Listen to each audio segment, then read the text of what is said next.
কক্সবাজারে বন্যায় ব্যাপক ক্ষয়ক্ষতির আশঙ্কা রয়েছে। বন্যা দুর্গত অঞ্চলে বাড়ছে মানুষের হাহাকার। কক্সবাজার থেকে বিস্তারিত জানিয়েছেন প্রতিনিধি অর্পণ বড়ুয়া। বান্দরবানের নাইক্ষ্যংছড়ি এবং কক্সবাজারের রামুর যে সড়কটি রয়েছে সেই সড়কের উপর অবস্থিত একটি বেইলি ব্রিজ ভারী বৃষ্টিপাতের কারণে ঢলের পানিতে ধসে পড়ার উপক্রম দেখা দিয়েছে, যার ফলশ্রুতিতে প্রশাসনের পক্ষ থেকে এই বেইলি ব্রিজটি যান চলাচলের অনুপযোগী ঘোষণা করা হয়েছে। যদিও মানুষ যাতায়াত করতে পারছেন, তবে কোনো ধরনের যানবাহন চলাচল করা যাচ্ছে না। যানবাহন চলাচল করার ক্ষেত্রে ওইখানে নিষেধাজ্ঞা আরোপ করা হয়েছে।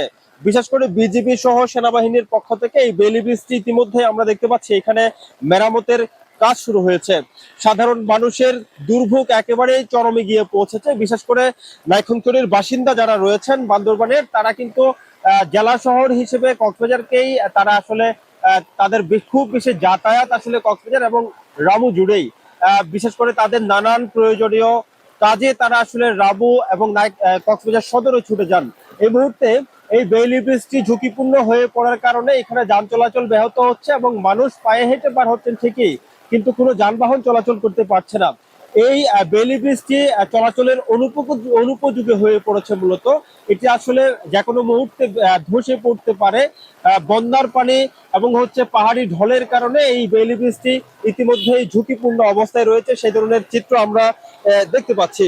মানুষের শুধুমাত্র কক্সবাজারের বিভিন্ন জায়গায় ভারী বৃষ্টিপাতের কারণে আমরা দেখতে পাচ্ছি মানুষের জনদুর্ভোগ তৈরি হয়েছে। বেইলি ব্রিজ থেকে শুরু করে কালভার্ট ধসে পড়েছে, রাস্তাঘাটের ব্যাপক ক্ষয়ক্ষতি হয়েছে।